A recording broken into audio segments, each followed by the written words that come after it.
Capítulo primero. Hitler y su corte. Ahora que el nuevo orden ha pasado a la historia y el Reich milenario se ha hundido en una década, somos capaces al fin, escarbando entre las ruinas humeantes, de descubrir la verdad acerca de aquel episodio fantástico y trágico. Es un estudio que tiene tanto de interesante como de aleccionador, porque no solo descubrimos la verdad de los hechos, sino la extensión de nuestros errores. Si hemos de comprender el extraordinario relato de los últimos días de Hitler y valorar la verdadera naturaleza de los políticos nazis, resulta esencial que señalemos primero todos aquellos errores. Debemos reconocer que Hitler era algo más que un simple peón movido por determinadas fuerzas, que el Estado nazi no era, cualquiera que sea la significación que demos a la palabra, un Estado totalitario y que sus jefes políticos no eran un gobierno sino una corte tan descuidada de sus deberes de gobernar y tan incalculable en su capacidad para la intriga como cualquier sultanato oriental. El Consejo de Ministros del Reich, si bien existió en teoría, no tuvo ninguna trascendencia real y nunca se reunió. Lammers, la lumbrera constitucional nazi, declaró en Nuremberg que en una ocasión intentó reunir de modo informal a los miembros del Consejo para tomar unas cervezas, pero Hitler prohibió un experimento a su parecer tan peligroso. Además, hemos de conocer la verdadera significación política de la doctrina nazi, hasta qué punto conservó su pureza, y la influencia que tuvo en los acontecimientos de los últimos días, y también la naturaleza de la lucha de Hitler con el Estado Mayor del Ejército, el único grupo disidente que no pudo ni disolver ni eliminar, y que en determinado momento pudo haberlo eliminado a él. A menos que tales realidades políticas y relaciones sean comprendidas certeramente, los acontecimientos de abril de 1945 resultarán incomprensibles, y la tarea de acumular y ordenar la complicada masa de pruebas y documentos habrá resultado, en cierto sentido, estéril, porque mientras resolvemos un misterio de hecho, tropezamos con un misterio todavía mayor de interpretación. Algunas de las afirmaciones precedentes pueden parecer puras paradojas. ¿Cuánta gente fue seducida en años pasados por la propaganda, llegando a creer de buena fe que la Alemania nazi estaba organizada como un Estado totalitario, es decir, con integración total, movilización total y control rigurosamente centralizado? Si esto hubiera sido verdad, Alemania podría haber ganado la guerra, porque sus ventajas en tiempo, recursos y preparación militar fueron enormes. Pero en realidad, el totalitarismo alemán fue algo muy distinto de lo que precisaba. Únicamente la política y no la administración estaba efectivamente controlada por el centro. Para los nazis, la guerra total no significaba, como significó para nosotros, y acaso solo para nosotros, una concentración de todos los esfuerzos en la guerra y una suspensión de todas las actividades industriales no esenciales, pues en Alemania continuó la producción de muchas industrias de lujo innecesarias. Significaba exclusivamente hacer la guerra por todos los procedimientos y en todos los elementos. En la Alemania nazi, ni la producción de guerra, ni la mano de obra, ni la administración, ni el servicio de inteligencia estaban racionalmente centralizados, y la protesta de Ribbentrop en Nuremberg de que el espionaje en el exterior no lo dirigía el Ministerio de Asuntos Exteriores es sustancialmente verdad. La estructura de la política y la administración alemanas, en lugar de ser como los nazis proclamaban, piramidal y monolítica, era en realidad una confusión de imperios, ejércitos y servicios de inteligencia, todos ellos privados. En fin de cuentas, el absolutismo irresponsable es incompatible con la administración totalitaria, pues la inseguridad de los políticos, el peligro de un cambio arbitrario y el temor a la venganza personal hacen que cada hombre cuya posición lo obliga a considerarse fuerte o vulnerable necesite protegerse contra cualquier sorpresa. Así resulta que al final no existe un criterio común. La irresponsabilidad de los gobernantes corre pareja con la irresponsabilidad de los súbditos. El concepto de la comunidad de destino no existe fuera de la propaganda oficial, y los políticos vienen a ser como los señores de una anarquía feudal, en la cual el poder personal de un déspota indiscutido puede hacer ocultar los defectos, pero nunca suprimirlos por completo. Y cuán equivocados estábamos muchos de nosotros con respecto al déspota mismo, a menudo representado como un simple instrumento, pero cuyo poder personal era en realidad tan indiscutible que perduró hasta el fin, que se sobrepuso al caos creado por él mismo y ocultó su propia naturaleza, y que aun desde la tumba parecía gravitar sobre el ánimo de sus subordinados sentados en el banquillo de Nuremberg. Si este absolutismo no hubiera chocado, tropezado con una fuerza externa, habría sido tonto suponer que pudiera terminar con él ninguna resistencia interior. Nadie puede escapar a la corrupción del poder absoluto.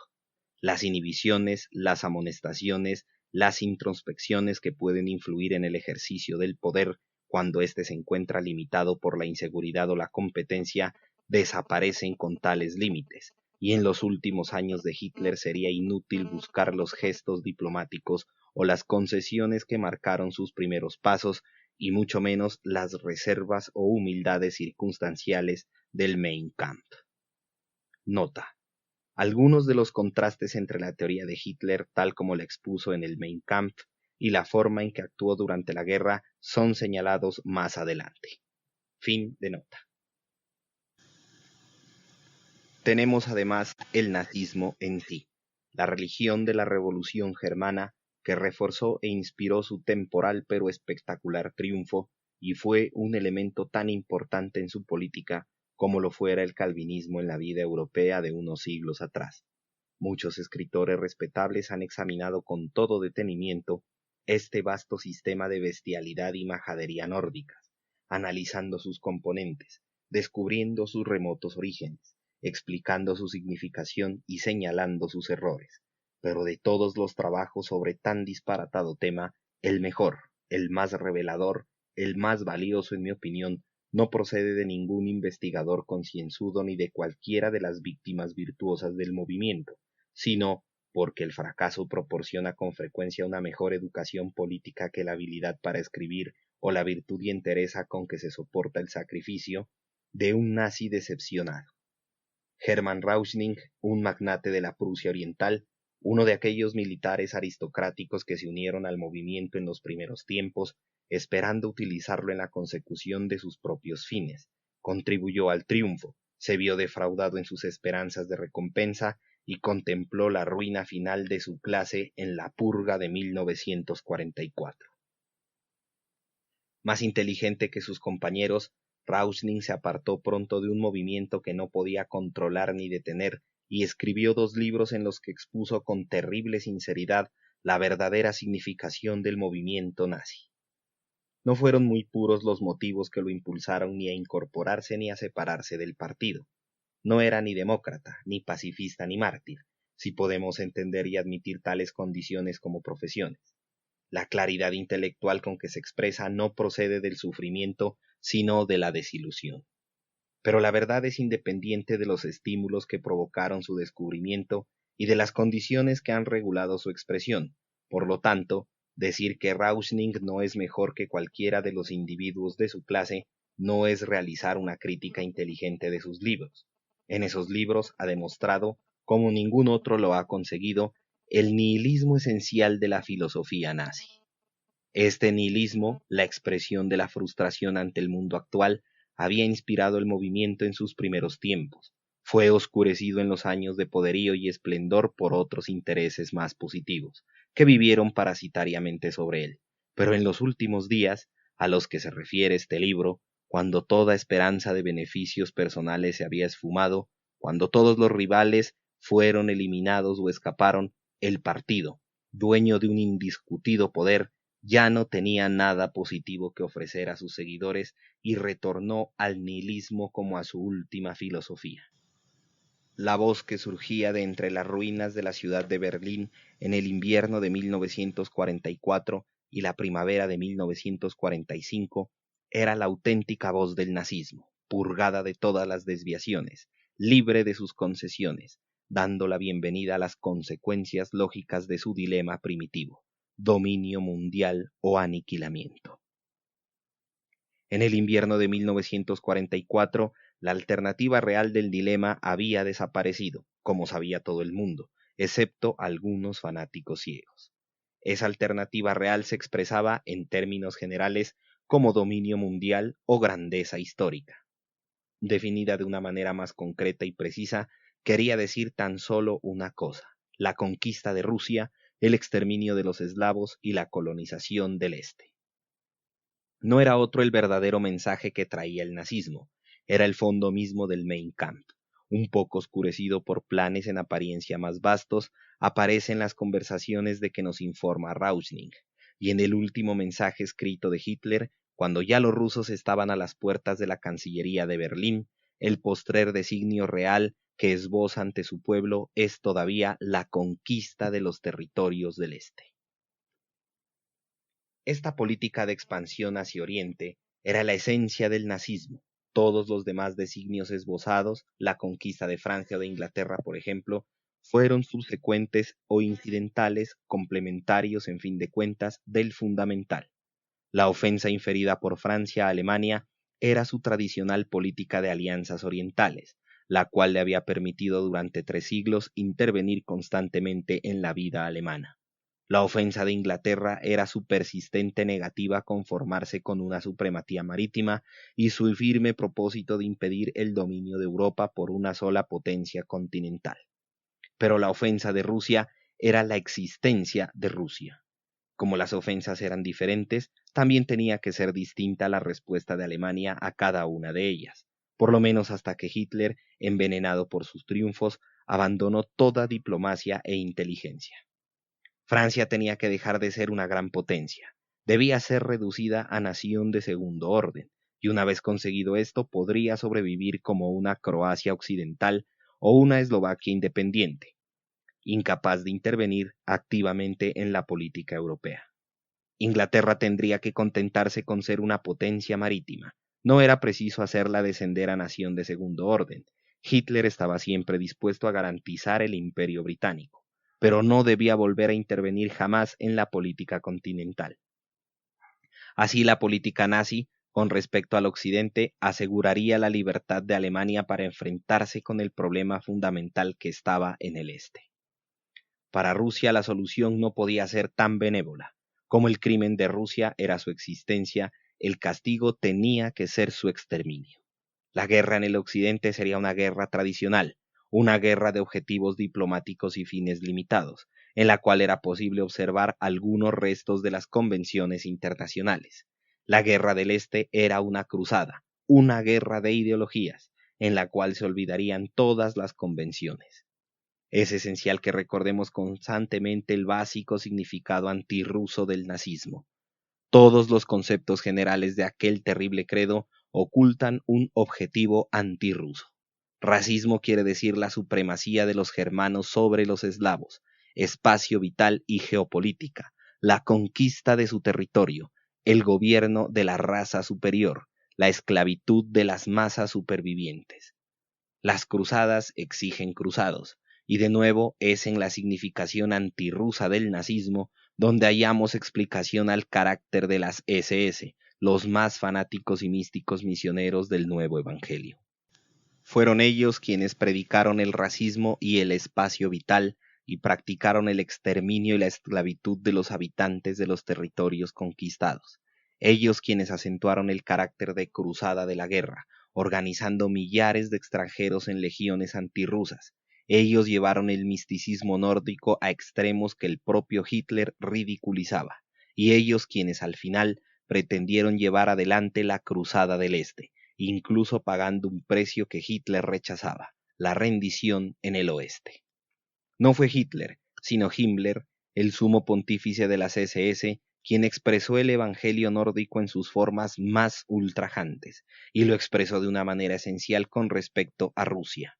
Una clara apreciación de este carácter antirruso del nazismo no es sólo necesaria para la comprensión del nazismo en sí, explica también, en parte, la más significativa oposición a Hitler dentro de Alemania, la oposición del Estado Mayor General del Ejército. La lucha de Hitler en el Estado Mayor General del Ejército es uno de los aspectos más interesantes de la historia nazi durante la guerra, porque el Estado Mayor fue la única oposición que Hitler, si bien logró destruir al final, no pudo conquistar por completo en ningún instante. En 1924, cuando Hitler escribió el Mein Kampf, consideraba al Estado Mayor alemán como la organización más admirable que el mundo había conocido. Pero una vez que conquistó el poder, descubrió con disgusto que el Estado Mayor no se contentaba con ser un poderoso instrumento de su política, sino que tenía una política propia. Igual que había dictado sus condiciones al Kaiser, aspiraba a dictárselas al Führer. Hitler liquidó las organizaciones obreras de un golpe, aterró a la clase media obligándola a someterse, sedujo a los industriales, no tuvo preocupaciones por parte de las iglesias y los comunistas, perdida su independencia, rendidos ante él, le proporcionaron los primeros conversos para engrosar sus filas. Pero el ejército se negaba a dejarse convertir, aterrar o seducir, y como Hitler lo necesitaba, no podía pasarlo por alto ni liquidarlo. Al contrario, tuvo que aumentarlo. En una ocasión, en 1934, el ejército lo obligó a aplastar el ala radical del partido y proclamar públicamente su disconformidad con la revolución de la destrucción. Nota: en un discurso ante el Reichstag, después de la liquidación de Röhm y sus partidarios el 30 de junio de 1934, Hitler condenó a aquellos que veían en la revolución un fin en sí misma, pero fue una condena táctica, impuesta por el ascendiente temporal que el ejército tenía sobre él. Fin de nota. Incapaz de tomar por asalto este último reducto, Hitler se dispuso a agotarlo y hundirlo. Con dimisiones forzadas y nuevos nombramientos casi lo logró, pero solo en parte. En 1938, en el momento de la crisis de Múnich, el Estado Mayor General, dirigido por Halder, decidió sustituir aquel gobierno de dementes, pero la inesperada noticia de que Chamberlain había aceptado los dictados de Múnich arrancó de sus manos las armas en el momento en que se disponían a utilizarlas. Nota: el relato de este complot abortado, revelado primero por Halder y más tarde confirmado por otros generales, Müller, Hildebrand por ejemplo, ha sido aceptado como auténtico por las autoridades aliadas. Fin de nota. El éxito de Hitler en Múnich tuvo fatales repercusiones para los jefes del ejército. No contaban con ningún apoyo fuera de sus filas. Se representaban únicamente a sí mismos. Eran impotentes frente a un dictador capaz de conseguir triunfos tan resonantes y definitivos. Por algún tiempo, la oposición del Estado Mayor General prácticamente desapareció. Además, la política que el gobierno alemán había de seguir durante los 3 años siguientes era, en líneas generales, la suya propia. Los jefes del ejército alemán creían en una política de conquistas limitadas. Deseaban que Alemania fuese una gran potencia, capaz de soportar un ejército eficiente, bien pagado y privilegiado. Tal cosa podría lograrse simplemente con dar la vuelta a los acontecimientos de 1918.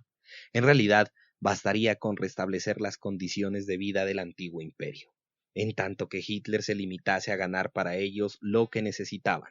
Estaban dispuestos a apoyarlo e incluso a pasar por alto algunos de los aspectos menos agradables de su movimiento, pero como hombres prácticos, inteligentes y calculadores, no místicos ni profetas, se oponían a cualquier aventura de fines ilimitados, cuyo desarrollo no pudieran prever por anticipado y controlar sus consecuencias. En especial, se negaban a toda conquista que alterase la estructura social de Alemania y sumergiera su clase privilegiada entre las masas de un nuevo Reich nazi milenario. Por todo esto, eran contrarios a la guerra con Rusia. Rusia era el aliado tradicional de los Junkers alemanes, cuyos prejuicios firmemente arraigados en la oficialidad prusiana dominaban aún el Estado Mayor General.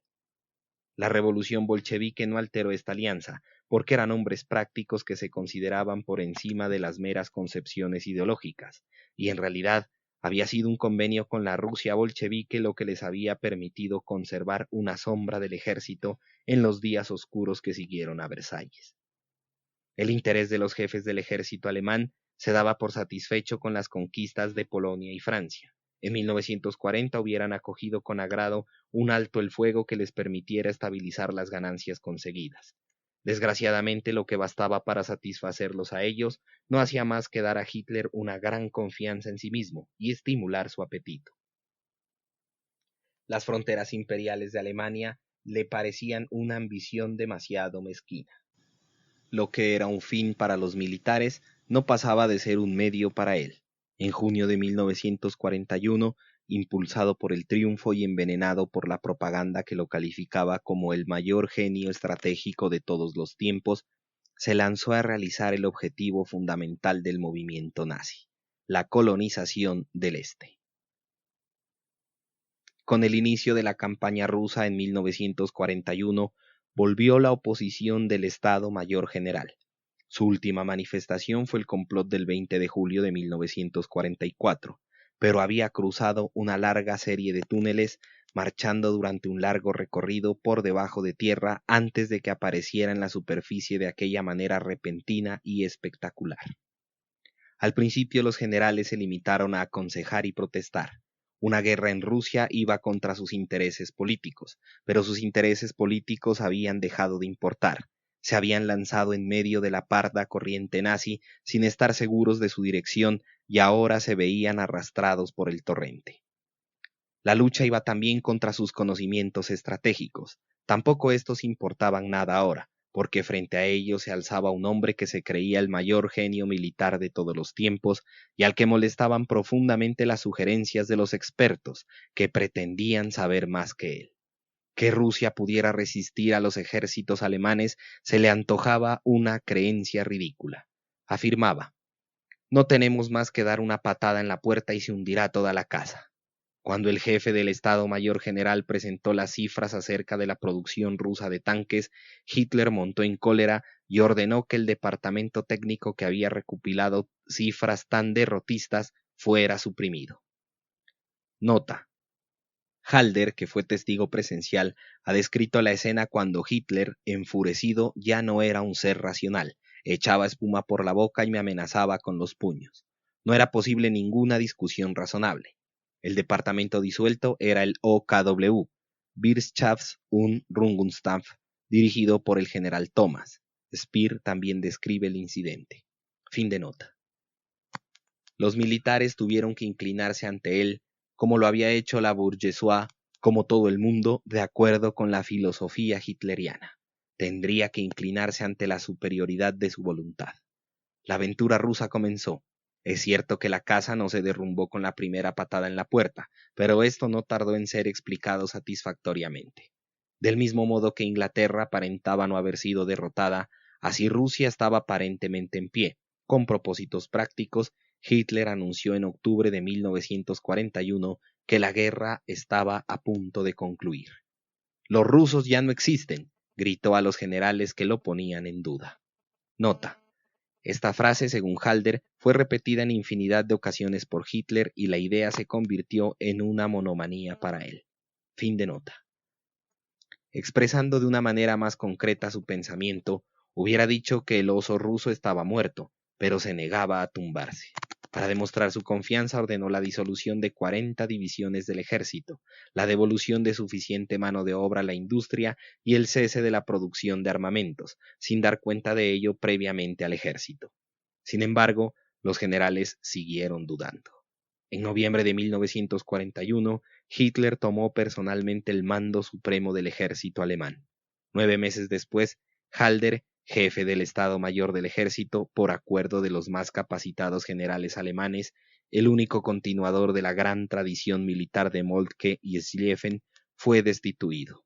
Mientras tanto, el OKW, o sea, el Mando General Combinado, se había convertido en un nuevo directorio político de las Fuerzas Armadas, y a su frente habían sido colocados los generales más gratos al partido: el rastrero Keitel, que creía en el genio estratégico de Hitler, y el laborioso Jodl, que lo secundaba.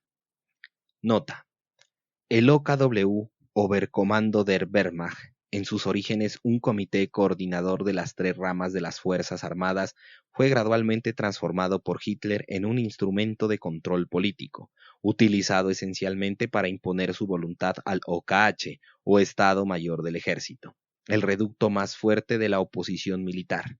He traducido OKW como Mando General Combinado porque esto da una idea más aproximada de sus funciones bajo Hitler que una traducción literal. Keitel era jefe del OKW, Jodl jefe del OKW Führungsstaff, mando de operaciones. Keitel dijo en Nuremberg que todo soldado profesional confirmaría sin vacilaciones que las dotes de mando y estrategia de Hitler causaban admiración. Muchas noches de guerra las pasábamos en su cuartel general estudiando los tratados militares de Moltke, Schlieffen y Clausewitz, y su asombroso conocimiento no solo de los ejércitos, sino de las armadas del mundo entero denotaban su genio. Lejos de ser el jefe del OKW, es decir, Keitel, quien aconsejaba a Hitler, era Hitler quien le aconsejaba a él. Declaración del 5 de abril de 1946. Es cierto que Hitler tenía una asombrosa memoria para todos los detalles de tipo militar, pero es difícil sostener que esto constituya verdadero genio estratégico. Un juicio mucho más exacto es el de Halder, que afirma que Hitler mostraba una extraordinaria comprensión para los detalles técnicos y una gran capacidad para las generalizaciones, pero que casi todas las decisiones de la estrategia han de asentarse en la zona intermedia entre ambas categorías, y en este punto Hitler fallaba. Fin de nota. Desde los cuarteles generales del Führer instalados en profundos refugios subterráneos de Berlín y Rastenburg, la guerra era dirigida de una manera extraña y confusa. El control del partido sobre el ejército era total, y la oposición del Estado Mayor General seguía su marcha bajo tierra.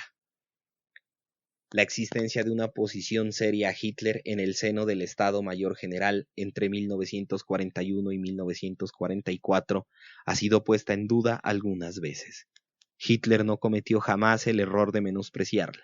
La mayor mortificación para su espíritu era que el único instrumento de que no podía prescindir fuera secreta pero profundamente opuesto a su política.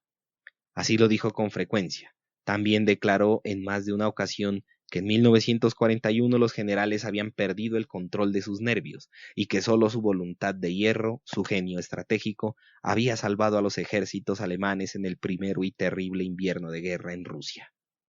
A veces envidiaba y elogiaba abiertamente el poder, la previsión y la resolución de Stalin, que había liquidado su Estado Mayor por medio de una purga, sin preocuparse por los riesgos de una guerra próxima. A menudo descargaba su rabia contra sus propios oficiales de alta graduación, a los que llamaba en su cara embusteros y traidores, de forma que el resentimiento, como algunos suponen, los lanzó de lleno a la conspiración. Antipatías personales venían a aumentar su odio por toda la clase. Sin embargo, por mucha seguridad que tuviera en su genio estratégico, por halagador que fuera el eco que sus palabras encontraban entre quienes lo rodeaban, no lograba convencerse nunca de que todo el mundo lo aceptara y reconociera así. Procuraba estar siempre atento para descubrir el menor asomo de burla. Según declaraciones de Keitel, si alguien de su corte deseaba arruinar la carrera de cualquier militar, bastaba con decir en el momento adecuado que su víctima propiciatoria se había referido a Hitler llamándolo el Cabo. No obstante, aunque esta oposición al curso seguido por la guerra existía desde 1941, y aunque sus jefes estuvieron planeando el asesinato de Hitler a partir del mes de enero de 1942, no era posible, teniendo en cuenta la falta de representación de esos dirigentes, traducir sus deseos en actos hasta que el mito de la omnipotencia de Hitler se tambalease a impulsos de la derrota. En 1944 se dieron estas condiciones, pero en 1941 el partido aparecía más triunfante que en ningún otro momento anterior.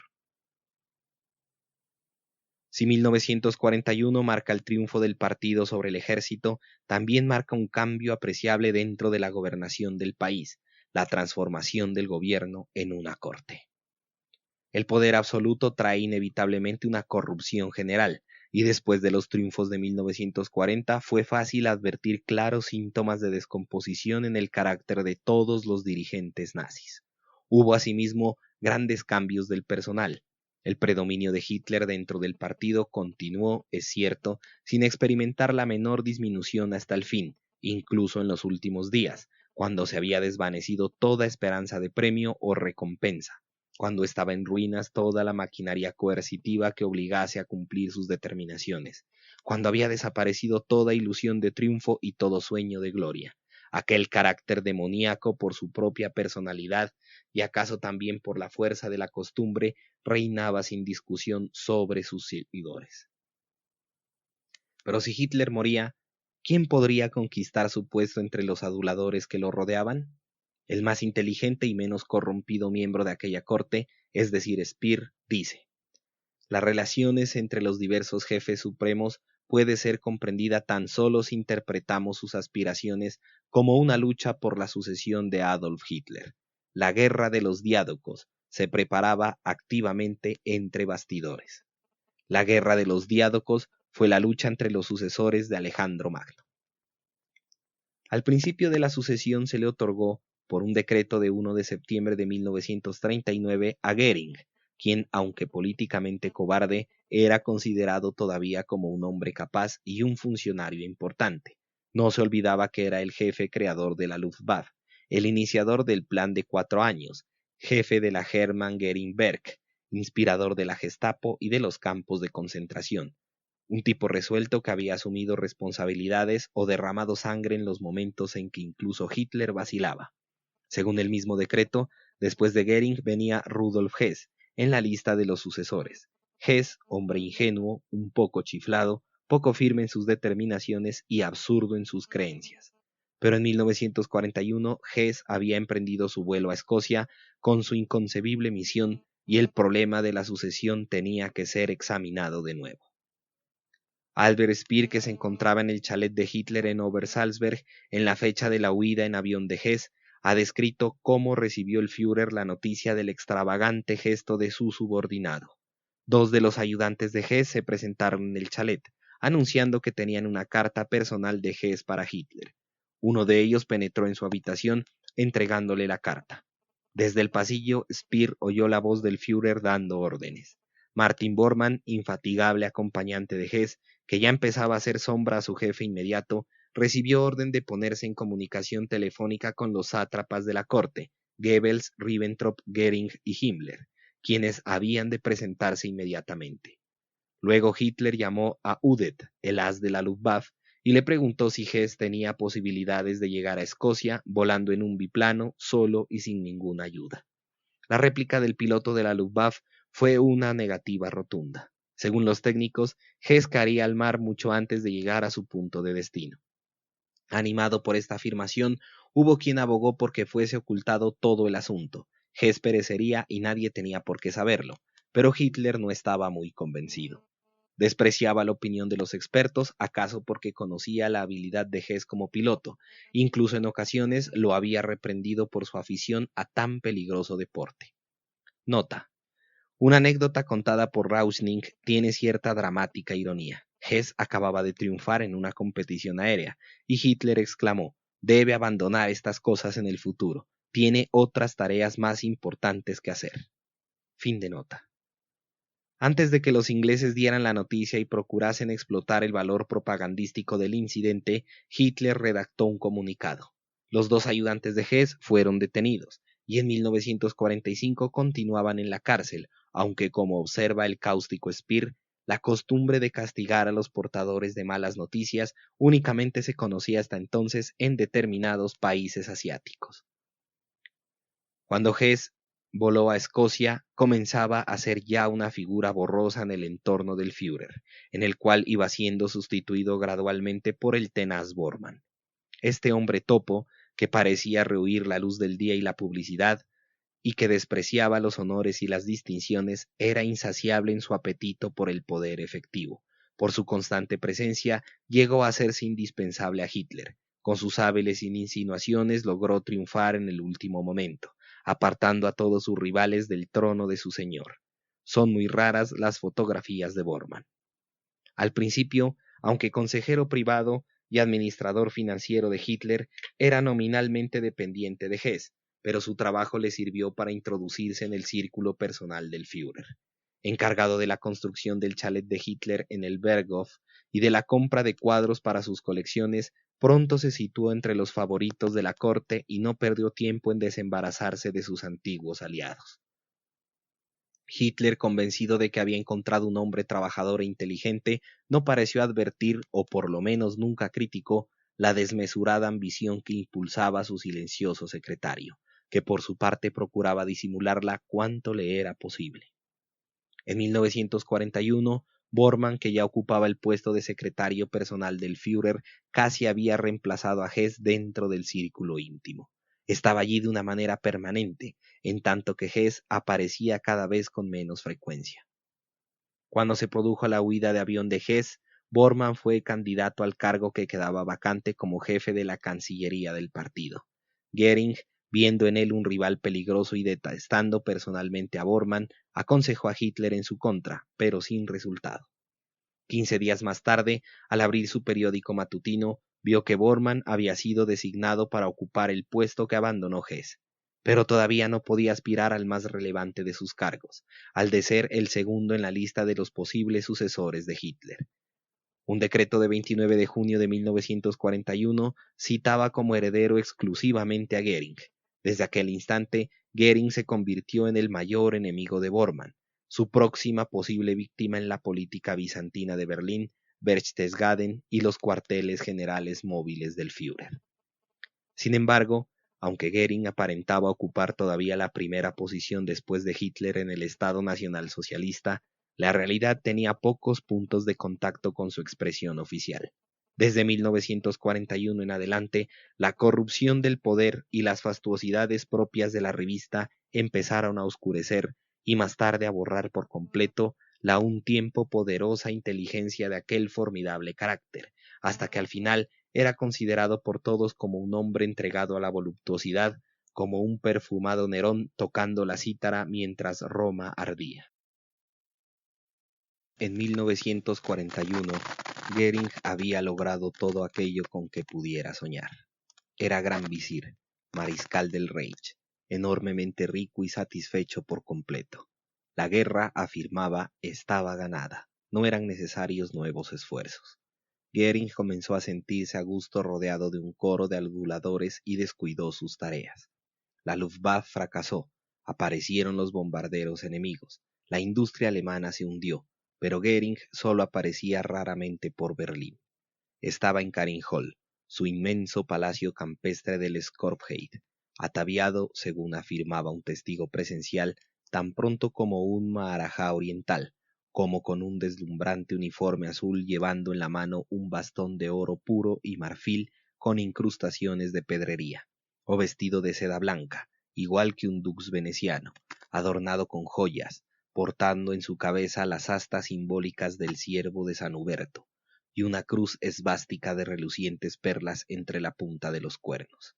Allí, en medio de cenas de lujo romano, celebraba fiestas y cacerías, organizaba reuniones y enseñaba a sus distinguidos invitados las maravillas arquitectónicas y artísticas de su morada. Un despacho inmenso como la mitad de una iglesia, una biblioteca semejante a la del Vaticano, con una mesa de 8 metros de largo, toda de caoba, con incrustaciones de esvásticas en bronce, sosteniendo 2 grandes candelabros barrocos de oro, una escribanía de ónice y una larga regla de marfil adornada con piedras preciosas, mientras sus secuaces llegaban continuamente procedentes de París y Roma, de Atenas y Kiev, e incluso de los museos alemanes, trayendo su tributo de joyas y estatuas, pinturas de los viejos maestros y objets de art, tapices de los gobelinos, retablos, trabajos delicados de los plateros de Augsburgo y toda clase de obras sacadas de los museos y los viejos palacios de las más antiguas y famosas ciudades del mundo. Allí por el momento hemos de dejar a Goering, pues cualquiera que haya sido la pose que fuera capaz de adoptar en Nuremberg, la realidad es que al final de la guerra era una figura completamente desacreditada, como quedará evidenciado en el transcurso de este relato. Había aceptado las palabras de Hitler como verdades indiscutibles y se conducía como si la guerra estuviera ganada, aunque distaba mucho de estarlo. El oso ruso se negaba obstinadamente a tumbarse. Los británicos se resistían a admitir su derrota, y pronto fue preciso además tener en cuenta a los norteamericanos. Crecían por doquier las dudas acerca de la estrategia sonámbula del Führer, ante las derrotas del Este, los bombardeos del Oeste y la perplejidad mental de todos, la breve unión del partido, el ejército y el pueblo comenzó a descomponerse. Otras figuras se colocaron en lugares más destacados que el mariscal del Reich, capaz de darse por satisfecho demasiado pronto. Para resolver las dudas mentales, para combatir los rumores heresiarcas, la voz del profeta Goebbels se alzó una vez más, después de un prolongado silencio, porque en tiempos de victoria los profetas son una distracción innecesaria. Para impedir que las herejías se tradujesen en complots y conspiraciones, el poder de Himmler inició aquel rápido crecimiento que le dio la apariencia en los últimos momentos de colocarse por encima incluso de la autoridad de Hitler. Joseph Goebbels era el intelectual del partido nazi, quizás su único intelectual.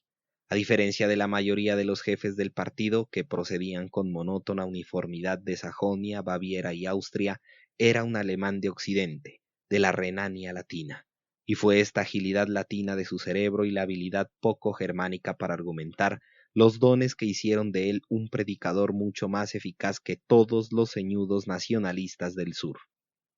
Por naturaleza, Goebbels era un hombre práctico, con un carácter inquieto y radical que buscaba resultados inmediatos y totales. Era tan capaz de ver la realidad como de despreciarla, por tanto podía servirse de ella.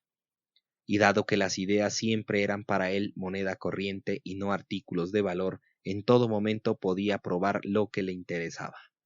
Así Goebbels persuadía a los alemanes de que sus derrotas eran victorias, de que el enemigo era solo superior en apariencia y de que las nuevas armas serían capaces por sí solas de resolver todos los problemas, hasta que al fin, frente a la contundencia de los hechos, su propaganda se hizo ridícula y dejó de producir efecto. Speer observaba: a menudo tuve ocasión de advertir que el estilo de Goebbels era latino, no germánico. Sus principios propagandísticos eran también esencialmente latinos. Hubiera sido mucho mejor, por ejemplo, que Goebbels diera a su pueblo la misma consigna que Churchill dio al suyo: sangre, sudor y lágrimas. Esta era una consigna dura, pero honrada, que habría aceptado de buen grado el pueblo alemán. Pero Goebbels siempre procuró levantar falsas esperanzas entre las gentes, lo cual acabó por abrir un abismo entre sus afirmaciones y el sentir popular. En realidad, la posición de Goebbels no dependía exclusivamente de su propaganda. Era respetado por su inteligencia, su eficacia administrativa y su aparente integridad personal. Ni creía en palpables majaderías, ni realizaba bufonadas ridículas, ni exhibía una opulencia indecente. No manejaba instrumentos de terror u opresión.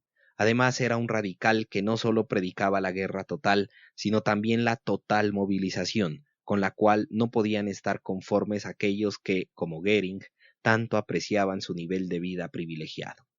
No obstante, la propaganda se sigue considerando su éxito definitivo, lo que le proporcionó un derecho a la fama, y cualquiera que sea la opinión que la historia tenga de Goebbels, será preciso reconocer que prestó una eficaz contribución a la ciencia de los políticos, una terrible pero positiva contribución que, como la bomba atómica, podrá ser condenada pero no ignorada.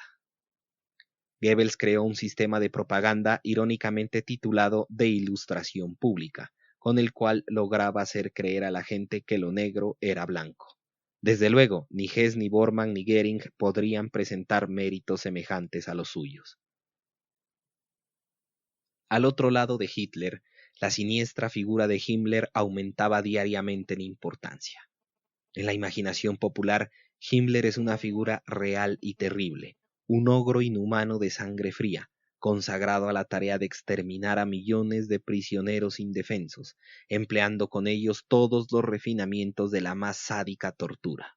No era un hombre, sino una abstracción impersonal, una criatura para quien las debilidades de la compasión y del perdón eran totalmente desconocidas, un monstruo implacable cuya rabia fría y maligna no podían aplacar un solo instante ni las plegarias ni los sacrificios humanos.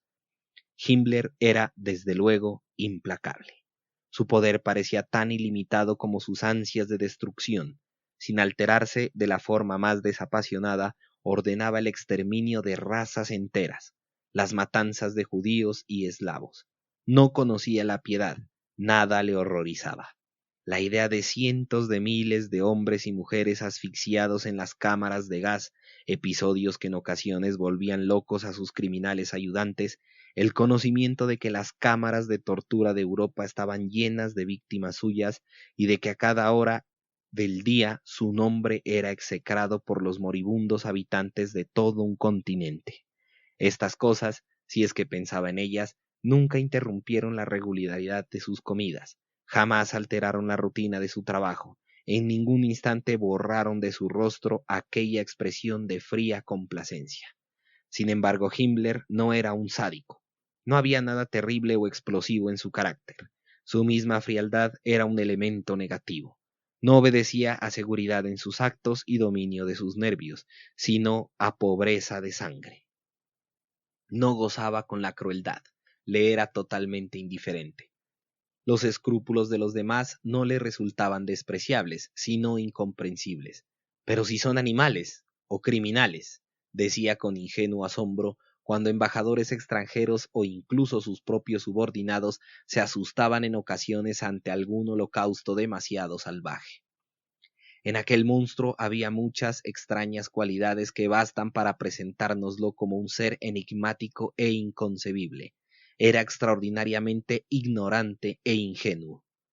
El hombre que, después de una carrera como la suya, que culminaba en una derrota total, se consideraba a sí mismo como la persona adecuada para negociar con los jefes aliados y esperaba continuar en su puesto con permiso de los vencedores, no puede haber sido un hombre de inteligencia diabólica.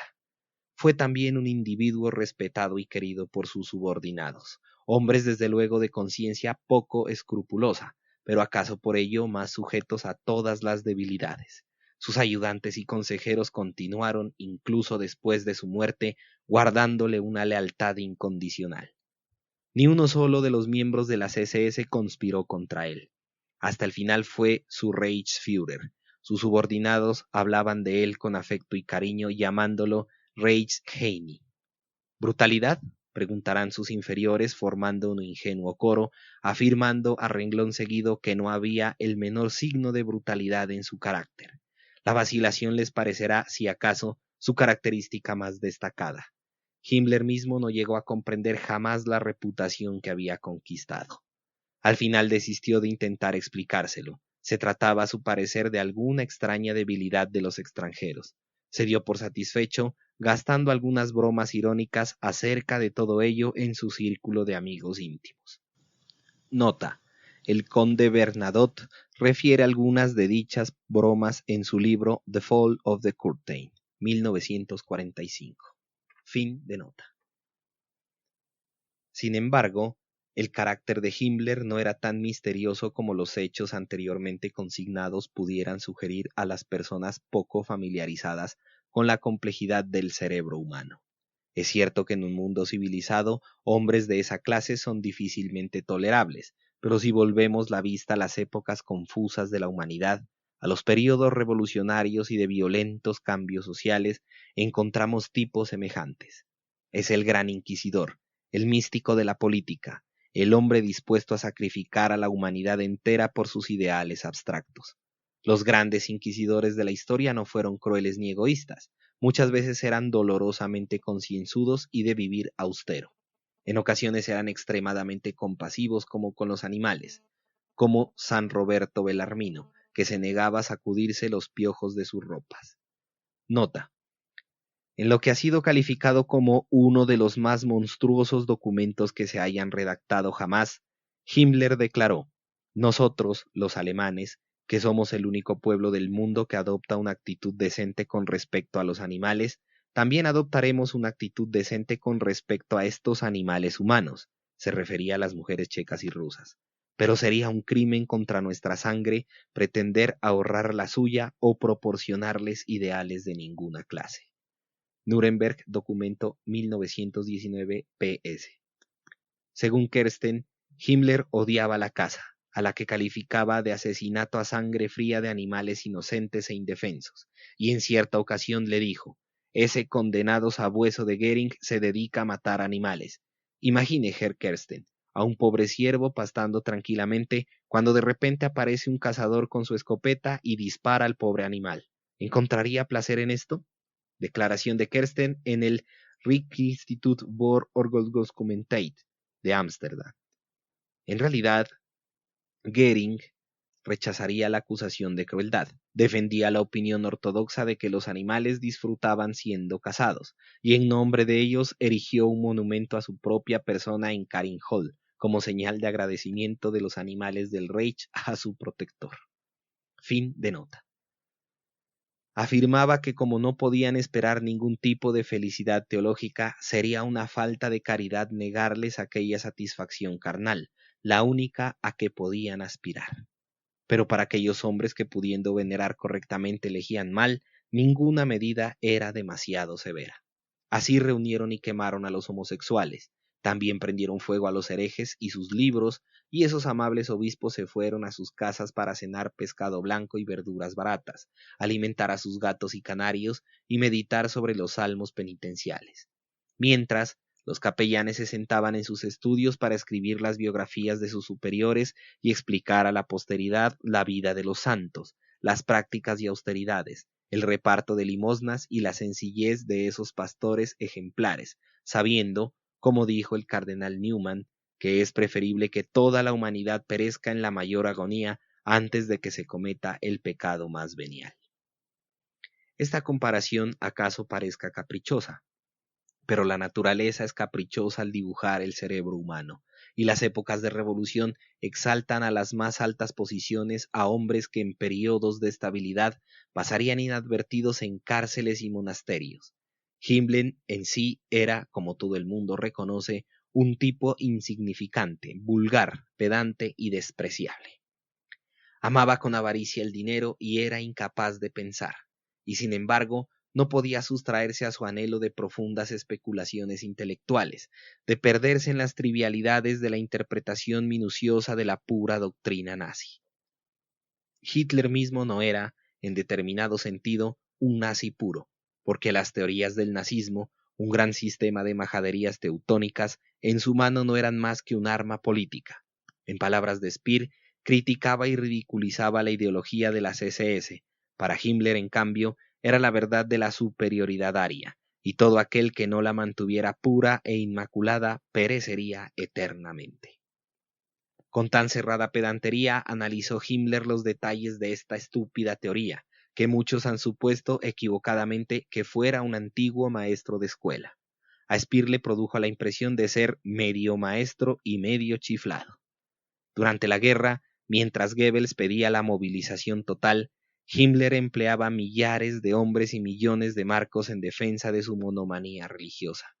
En un departamento de su servicio de inteligencia exterior, activos investigadores estudiaban cuestiones tan importantes como el rosacrucianismo y la francmasonería, simbolismo de la supresión del arpa en el Ulster y el oculto significado de los pináculos góticos y de los sombreros de copa de Eton.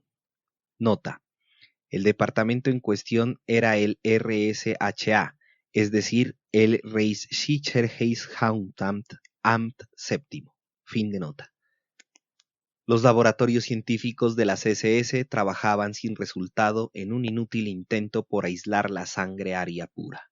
Un explorador fue enviado al Tíbet para descubrir rastros de una raza germánica pura que había de conservar los antiguos misterios nórdicos en aquellas montañas poco visitadas.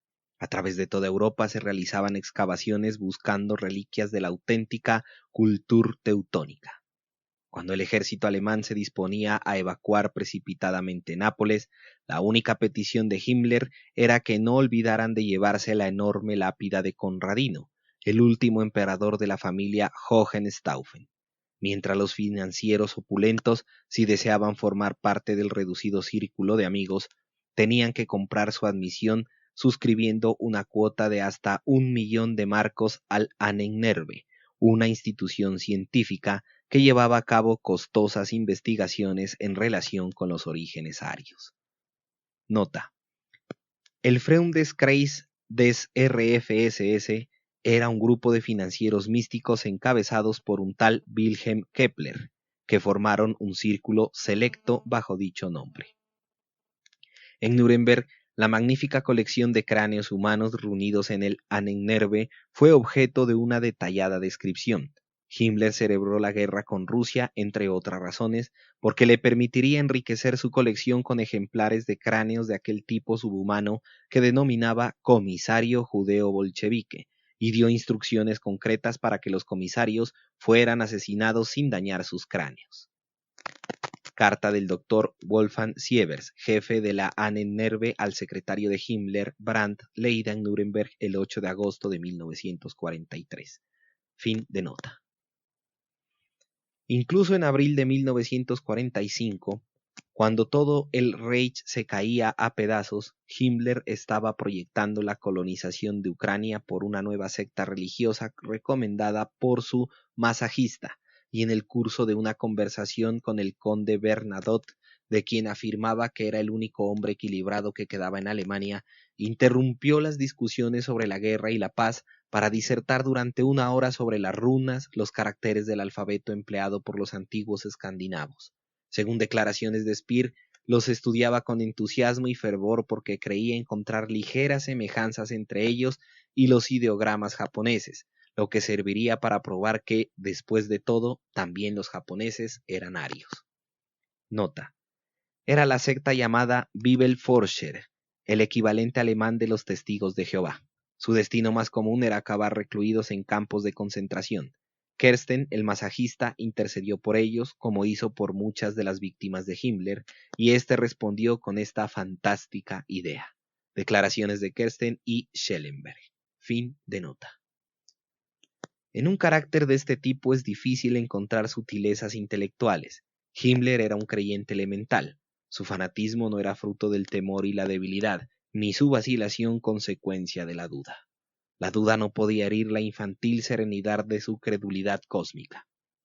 Precisamente porque su mentalidad era incapaz de seguir un laborioso proceso intelectual o los laberínticos complots tramados por sus subordinados, no llegó nunca a verse envuelto en ellos, y precisamente porque estaba seguro de la lealtad hacia él, en última instancia de todos los que lo rodeaban, no se mezcló nunca en lo que podían ser y a veces eran verdaderas traiciones. Durante 2 años Treuer Heinrich, leal Heinrich, que evidentemente creía ser de una absoluta lealtad hacia Hitler, permitió que su consejero favorito se entregase a absurdos, aunque serios intentos de llegar a una paz con los aliados.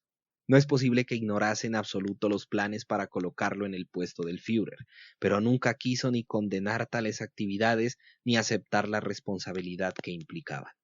Sus seguidores se desesperaban advirtiendo su interminable vacilación. En realidad se limitaba a cerrar los ojos. El verdadero creyente puede permitir que los demás especulen, con tal de que su lealtad final esté asegurada.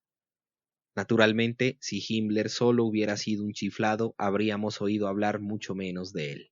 Era también en un sentido ejecutivo extraordinariamente eficaz, y tenía una gran habilidad para elegir subordinados útiles. Es cierto que en su corte personal había algunas figuras extrañas, que fue aconsejado en muchas ocasiones por el Dr. Gebhard, el siniestro personaje a quien muchos consideran como su genio diabólico, que lo mismo que Hitler y Wallenstein, se dejaba influir profundamente por su astrólogo Wulff, que su masajista Kersten ocupaba a su lado una posición que los creyentes más ortodoxos suelen confiar a un padre espiritual, y que sus relaciones con Hitler dependían en buena parte del lacayo Fegelein, que era casi analfabeto, pero todos estos eran consejeros personales. En el aspecto puramente ejecutivo, Himmler escogía bien, todo lo bien que era posible escoger en un mundo como el que lo rodeaba y en el que se movía. Como recompensa, fue bien servido. Sus subordinados le guardaron una devoción intensa incluso después de muerto. Este carácter dual de Himmler, su fría eficacia como ejecutor y su oceánica y credulidad como pensador, es, según creo, la clave de su fantástica carrera. Animado por una lealtad incondicional hacia Hitler, al que, conforme repetía a menudo, se lo debía todo, e inspirando, como suelen lograr los temperamentos de su tipo, una lealtad similar de sus propios seguidores hacia él, era, siempre y cuando se mantuviera la armonía de su carácter, el jefe de policía ideal para el líder de una revolución. Se cuenta que poco después de su ascensión al poder, Hitler llamó en cierta ocasión a Múnich al viejo filósofo Oswald Spengler, a fin de recibir la bendición de aquel desacreditado sabio. La réplica del oráculo a sus preguntas tuvo un laconismo desacostumbrado. Desconfíe de su guardia pretoriana. El 30 de junio de 1934, Hitler tomó las precauciones necesarias. Desde entonces, la Guardia Pretoriana estuvo en las manos del estúpido, resuelto, cruel, insensible y místico Himmler, y Hitler pudo sentirse a salvo. A salvo, naturalmente, hasta que los acontecimientos destrozaron el delicado equilibrio de la personalidad de Himmler. Entonces, fue la inesperada defección de Himmler lo que lo impulsó a Hitler hacia el final del drama. Solo teniendo muy en cuenta esta dualidad del carácter de Himmler, pueden ser comprendidos los extraordinarios acontecimientos del mes de abril de 1945. Desde el comienzo de la campaña de Rusia, el poder de Himmler fue en constante aumento, porque dicha guerra, que contaba con la repulsa del ejército regular, o por lo menos del Estado Mayor General, era la consumación de la ambición más cara de las SS. Mientras Hitler y Goering, intoxicados por el propio orgullo y la seguridad desbordante en sí mismos, cortaban el gigantesco pastel de la Rusia europea, reservándose para sí el Volga y Crimea, Bialystok y Bakú, y adjudicando a sus satélites balcánicos los trozos de menor valor, Himmler clavaba su mirada más mística en un horizonte más dilatado y remoto. Reclamaba un camino abierto hacia el este, la incorporación al Reich germánico de todos los territorios, la integración en la comunidad nacional de 30 millones de personas de nuestra sangre, de forma que lleguemos a constituir un pueblo de 120 millones de almas germánicas. Nota: declaraciones de Himmler citadas en Nuremberg, The Times, 15 de febrero de 1946, la escena durante la cual Hitler, Goering, Keitel y Rosenberg cortaron el gigantesco pastel en el cuartel general del Führer en julio de 1941 fue descrita por Bormann en un documento citado por The Times, 18 de diciembre de 1945. Fin de nota. La derrota de Stalingrado, que produjo profunda impresión en otros pensadores más realistas, no afectó para nada a las grandes ambiciones de Himmler, acaso porque los hechos tienen poca influencia sobre los fanáticos y los locos, aunque hizo más necesarias que nunca sus actividades policíacas. A lo largo de 1943 y 1944, su poder siguió creciendo. Ya era jefe de las SS, del ejército de las SS, Waffen-SS, de la policía secreta y de la policía criminal. En 1943 fue designado ministro del Interior y todo el sistema policíaco de Alemania se unificó bajo su mando. En 1944 consiguió un triunfo más señalado aún: el Servicio de Inteligencia Alemán en el extranjero, o Abwehr. Había formado parte hasta aquel momento del Mando General Combinado, bajo la dirección incompetente del almirante Canaris, un oscuro intrigante político poco interesado en sus obligaciones oficiales. Nota: la presentación de Canaris como una personalidad de gran inteligencia y del Abwehr como una organización espiritual, según pretendió uno de sus miembros, el coronel Lahousen, en la declaración prestada en Nuremberg el 30 de noviembre de 1945, no se corresponde con la realidad. El Abwehr puede presentar algunos mártires, pero no santos ni intelectuales. Fin de nota. El Abwehr había vivido durante los 2 primeros años de la guerra como un parásito feliz, alimentado y cubierto por los triunfos del ejército alemán, y sus bien remunerados agentes habían podido disfrutar alegremente de la vida de los cafés y los cabarets de Madrid y Estoril, y especular provechosamente en los mercados negros de Belgrado y Sofía, con la conciencia tranquila. Pero cuando la iniciativa militar pasó a manos de los aliados, el partido empezó a esperar más. Esperaba habilidad e inteligencia que pudiera bastar para restablecer la superioridad perdida, y como el Abwehr no le dio nada de esto, comenzó a criticarlo. La crítica más pesada y molesta procedía de las SS, cuyo propio servicio de inteligencia exterior crecía en eficacia y ambición bajo el control de Walter Schellenberg. Entre los nada descollantes cerebros que dirigían las SS, Schellenberg, el más joven de sus generales, gozaba de una extraordinaria reputación. Se aseguraba que conocía y comprendía los asuntos exteriores. Es cierto que sus ideas eran un poco menos desmedidas que las de algunos de sus rivales, y el hecho de que empezara a procurar precaverse de la derrota a partir de 1942 lo separa francamente de las obtusas inteligencias que dominaban el partido. Alemán del Norte estaba libre de creer en todo el galimatías ideológico que enturbiaba la cabeza de muchos nazis austríacos y bávaros. Schellenberg no creía en la fuerza ni en las majaderías, sino en la astucia, y se creía un hombre astuto. Este fue quizá su mayor error, porque no tenía la habilidad y la sutileza que imaginaba, pero si este fue el mayor, no resultó el único de sus errores. Como muchos de los subordinados de Himmler, creía en Himmler y aspiraba a convertirse en el genio bueno de su jefe, capaz de contrarrestar las influencias de monstruos como Kaltenbrunner y Ollendorf, y consejeros como Gebhardt, capaces de pervertir el recto criterio del Reichsführer. Nota: Ernest Kaltenbrunner sucedió a Heydrich como jefe del RSHA y era nominalmente superior de Schellenberg, aunque el acceso directo de este último a Himmler reducía mucho los términos de dicha subordinación.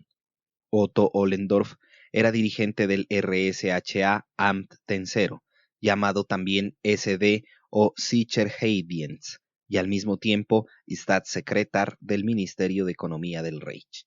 Fin de nota. Creía que Himmler solo era capaz de purgar la administración de su inveterada corrupción e ignorancia y de rectificar la política extranjera desastrosa y arrogante de Hitler y Ribbentrop. Si lograba que Himmler no fuera influido por nadie más que por él, si el dueño de la mayor y más eficiente organización alemana era certeramente dirigido por una inteligencia astuta y bien informada, entonces, al menos así lo creía ingenuamente Schellenberg, habría una autoridad que podría rivalizar con el funesto maniático de Berchtesgaden y con un poco de suerte y una cuidadosa preparación sería capaz de salvar a Alemania negociando un compromiso de paz. Tales eran, como posteriormente demostraron los acontecimientos, los planes de Schellenberg, el oficial de la Gestapo que en 1941 había conseguido la dirección del servicio de inteligencia en el extranjero de Himmler. Pero para la realización de sus planes eran necesarias dos cosas. Primero, había de crear un servicio de inteligencia superior a todos sus rivales en poder y eficacia. En segundo término, debía conseguir cierta buena voluntad en el campo aliado y en las naciones neutrales, y procurar, si ello era posible, mitigar el odio que en el mundo entero rodeaba el nombre de Himmler. Schellenberg se aplicó a la tarea de conseguir ambas cosas. Durante 2 años mantuvo negociaciones con amigos suecos y suizos, facilitando la fuga de judíos y prisioneros de guerra y tratando de mitigar la severidad de los juicios de Himmler y de frustrar las salvajadas de Kaltenbrunner. Nota: los motivos que inducían a Schellenberg a salvar estas vidas eran, desde luego, puramente oportunistas, porque era demasiado realista para creer en bobadas humanitarias. Como explicó a un amigo, el exterminio de los judíos hubiera sido una labor de excepcional trascendencia si pudiera llevarse a cabo por completo. Pero puesto que las 2/3 partes de los judíos estaban fuera de su alcance, dicha política era peor que un crimen, era una locura, según escribe Swerin von Krosigk en su diario con fecha de abril de 1945. Fin de nota. A medida que fue pasando el tiempo se hizo más ambicioso, aunque profundamente equivocado con respecto a sus posibilidades. Igual que Hess, creía que las grandes figuras políticas británicas harían caso de sus proposiciones. Envió emisarios a través de países neutrales con tan desmedidas misiones que fueron acogidas en forma humillante para quien las idease. Incluso descubrió a un perturbado psicólogo que creía poder lograr la resurrección psicológica del alma del cristianismo en el pueblo alemán, mediante una buena terapia psicológica. ¿Qué mejor emisario podía encontrarse para formular proposiciones de paz a la religiosa Inglaterra? Schellenberg planeó mandar al perturbado psicólogo a presentar su delicada misión ante el arzobispo Temple. Al mismo tiempo trabajaba por dar la mayor eficacia a su servicio de inteligencia en el extranjero.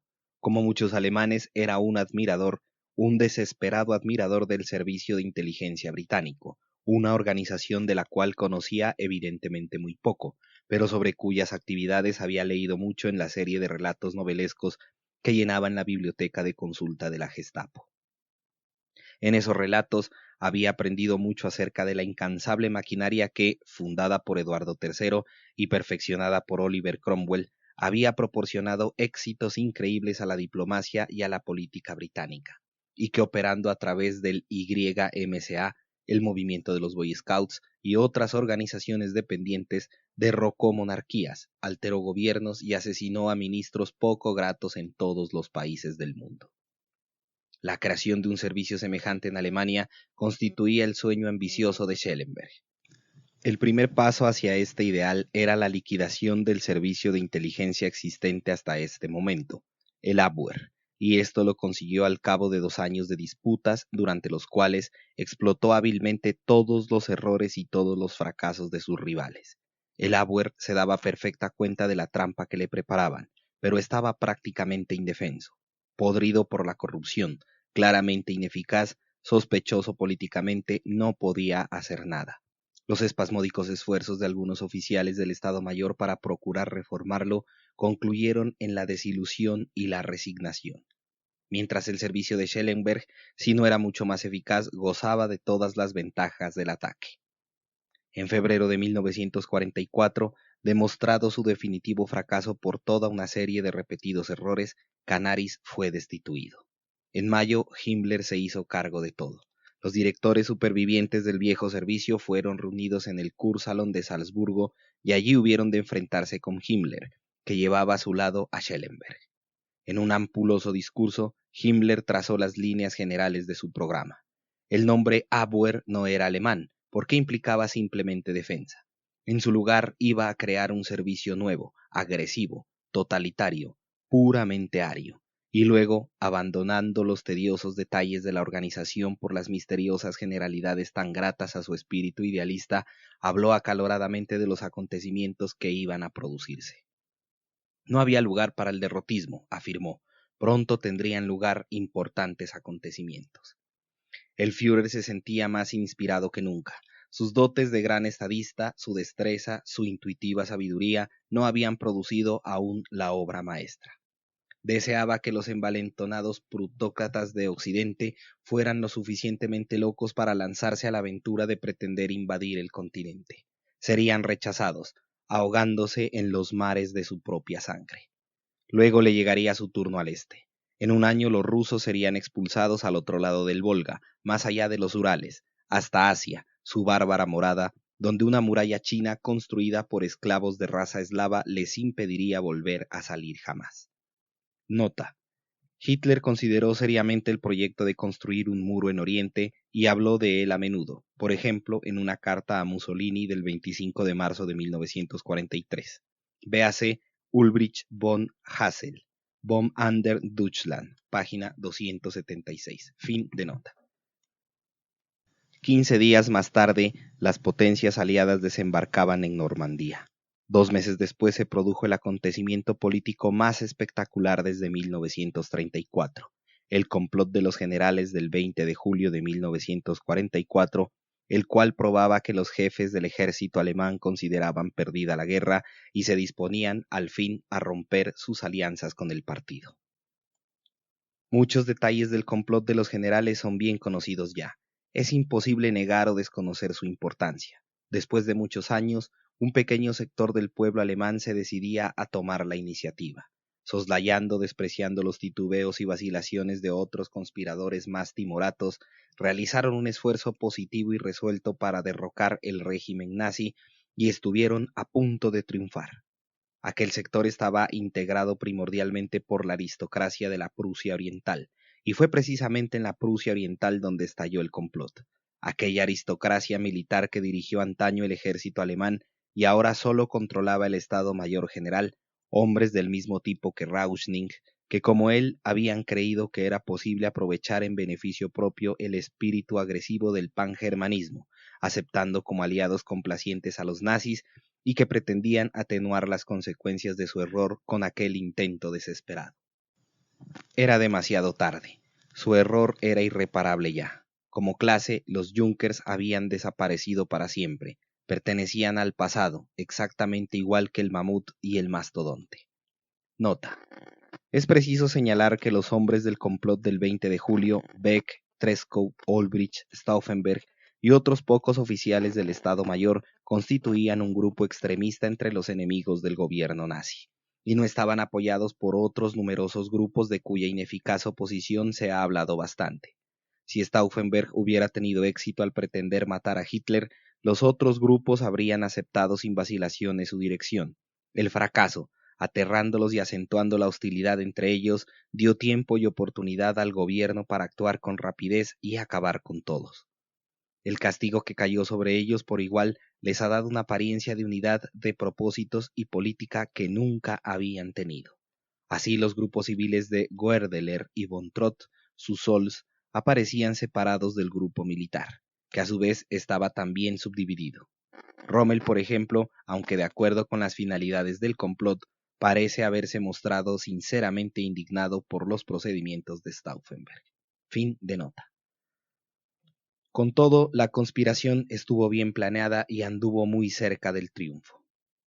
En diversas ocasiones la carga explosiva había estado en el cuartel general de Hitler y volvió sin ser utilizada a algún escondrijo, antes de que el conde von Stauffenberg la introdujese dentro del salón de conferencias de Rastenburg, oculta en un maletín. Cuando Hitler ocupó su puesto y la conferencia comenzó, von Stauffenberg dejó su maletín apoyado en una pata de la mesa y salió de la sala con una excusa. Mientras cruzaba el recinto exterior, oyó el ruido de la explosión. Entonces corrió a su avión, voló a Berlín y anunció confiadamente la muerte de Hitler y la triunfal usurpación del nuevo gobierno. Fue un anuncio prematuro. Mientras, así lo reconocieron todos los buenos nazis, la providencia había intervenido. Cómo escapó Hitler a la muerte no está muy claro todavía. O se había movido del sitio que ocupaba, o la especial construcción de la mesa desvió la explosión en otro sentido. Cuando pasaron el estruendo y confusión del estallido, se vio claramente que el complot había fracasado.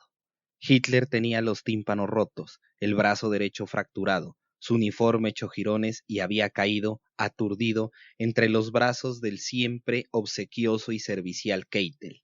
Pero en tanto que 4 hombres estaban muertos o gravemente heridos a su alrededor, él seguía vivo. Si la conferencia se hubiera celebrado como de costumbre en un refugio de cemento, en vez de en una casa de madera, ni uno solo de los participantes habría salvado la vida. Casi todos los elementos de la situación política alemana se vieron profundamente afectados por el complot del 20 de julio. Desde aquel instante, Hitler supo que el ejército, como institución, estaba en su contra, que si llegaba a ganar la guerra sería a pesar de los generales, no gracias a ellos. A partir de aquel momento, se rodeó cada vez más de oficiales de la Marina y la Luftwaffe. La Marina alemana no había desempeñado un papel destacado en la guerra, pero no estaba corrompida por la traición. La Luftwaffe no respondía a las esperanzas que en ella se depositaron, pero esto no era culpa suya, sino de Goering. En cuanto al ejército, los soldados eran indudablemente leales y Hitler se sintió más identificado con ellos que nunca, si bien excluyendo terminantemente a la oficialidad. Si todavía confiaba en algunos generales, era en unos pocos aduladores como Keitel y Burgdorf. Como clase, los consideraba a todos traidores, y la imagen de su traición estaba siempre presente en su pensamiento y con frecuencia en sus labios. Nota: el general Wilhelm Burgdorf era jefe Personenabteilung OKH y ayudante de la Wehrmacht en el cuartel general del Führer. Coincidía plenamente con los puntos de vista de Hitler, Bormann y Goebbels. Fin de nota. Dondequiera que retrocedía un ejército o se perdía una fortaleza, el Führer gritaba hablando de traición. Telegramas de acres recriminaciones y de coléricas lecciones de estrategia salían constantemente del cuartel general de Hitler. El inseparable Bormann apoyaba y reforzaba las acusaciones de su amo. En la última conferencia celebrada, Hitler acusó a los generales en su propia cara de estarle engañando, y en su postrer documento escrito, en el testamento que legaba a la posteridad, no pudo dejar de expresar una enérgica condena a la traición de los oficiales del ejército y del Estado Mayor General. Apartándose así de sus generales para sentirse a salvo en compañía de sus íntimos admiradores, Hitler aceleraba inevitablemente la transformación de su cuartel general de guerra en una corte de rastreros aduladores. Cuán lejos había llegado este proceso nos lo dice con toda claridad el relato de los testigos presenciales de la escena que se produjo a renglón seguido de la explosión. Aquel mismo día, 20 de julio, Mussolini, entonces gobernador títere de Lombardía, tenía que acudir a Rastenburg para visitar a su protector. El tren llegó a la estación a primera hora de la tarde, y Hitler, blanco como el papel, estaba esperándolo en el andén. Mientras abandonaban la estación, Hitler explicó el milagro de su salvación ocurrido unas horas antes, y al llegar al cuartel general llevó a su huésped a contemplar el escenario del incidente. La sala era un montón de escombros, porque las paredes habían ardido a consecuencia de la explosión, y el techo se había derrumbado. Después de andar un rato entre las ruinas, abandonaron el lugar para tomar el té. Como ocurría muy a menudo, Hitler mostró toda su violencia delante de una taza de té.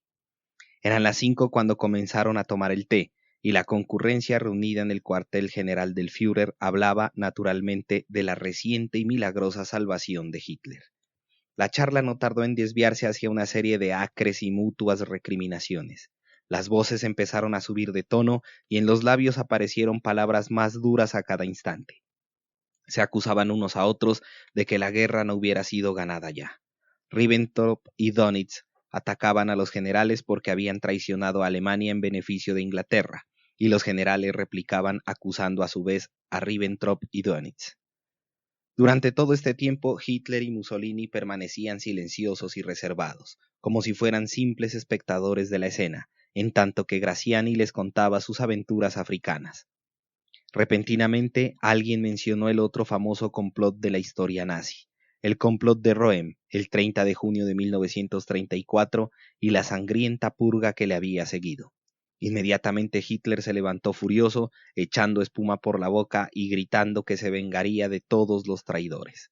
Aseguraba chillando que la providencia le había mostrado una vez más que era un ser escogido para cambiar la historia del mundo.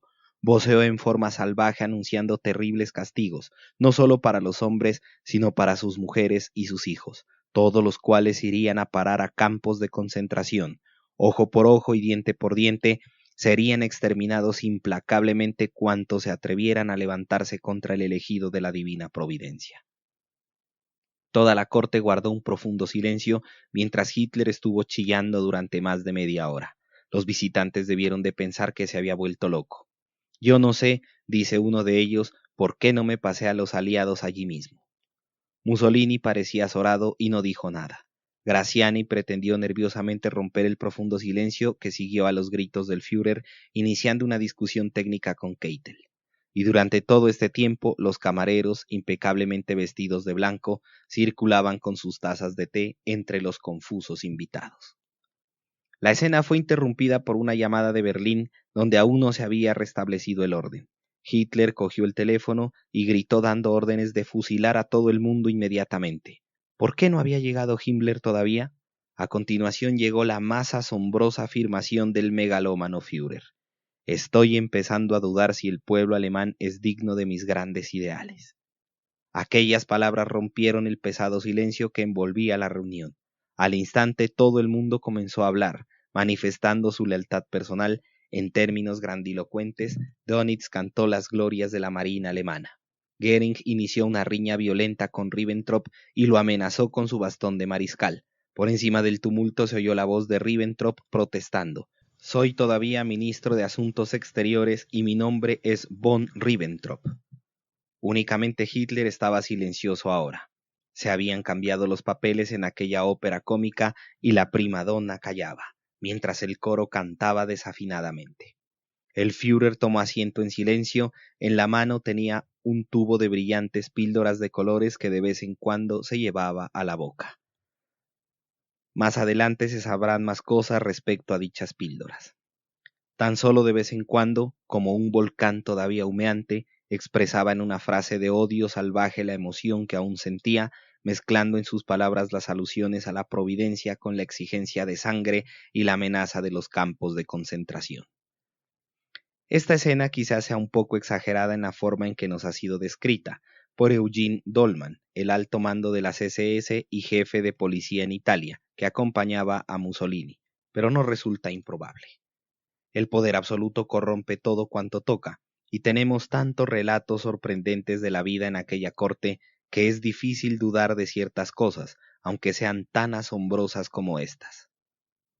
Cuando un serio general alemán comparaba a Goering con Heliogábalo, no exageraba.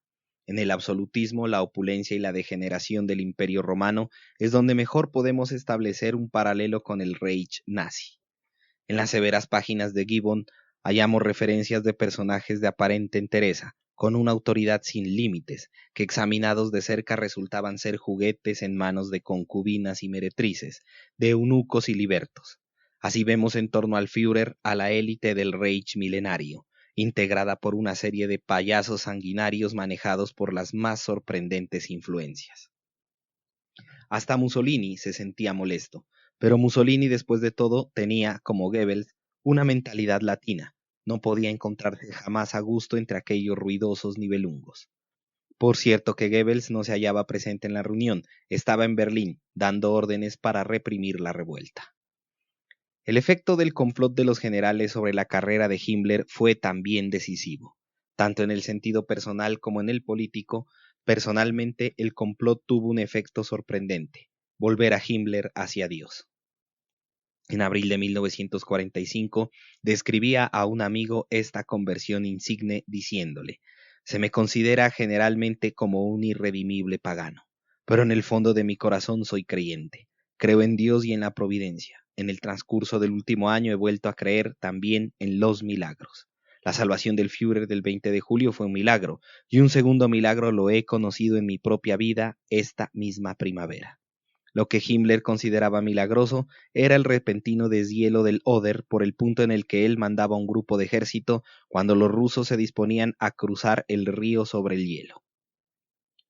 Políticamente, el complot de los generales marcó el comienzo del declive de Himmler. Para quienes miraban desde lejos los acontecimientos, nunca pareció tan poderoso como durante los meses que siguieron al 20 de julio, la época en que muchos supusieron que asumía el control completo del Estado, ya que creían que Hitler había muerto víctima de la explosión o estaba secuestrado por él. Es cierto que después del complot, Himmler incrementó su autoridad, pues los policías no son nunca más necesarios que cuando acaba de descubrirse una peligrosa conspiración.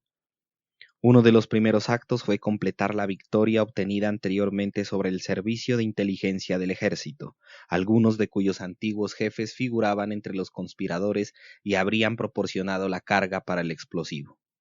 En los primeros años de la guerra, dichos jefes habían demostrado su incompetencia. Himmler podía probar ahora que eran desleales. Contra el almirante Canaris no hubo pruebas definitivas. Sin embargo, fue encerrado en una prisión y asesinado 9 meses después mediante una ejecución salvaje propia de la Edad Media.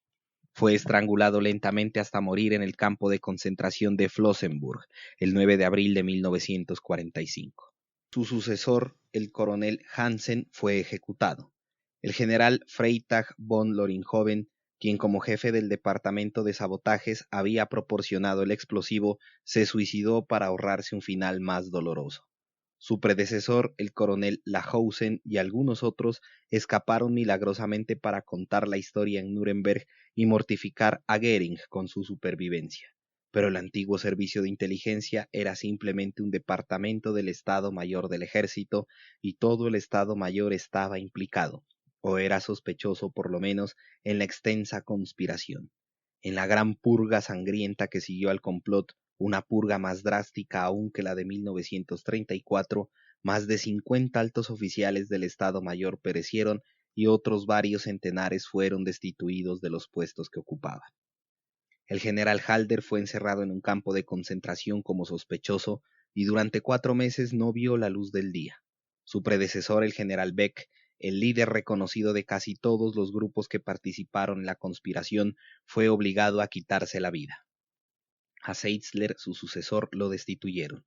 Stauffenberg y otros 3 conspiradores fueron fusilados en el acto por orden de Fromm, que así pretendía ocultar su propia culpabilidad, aunque todo resultó inútil porque también fue ahorcado.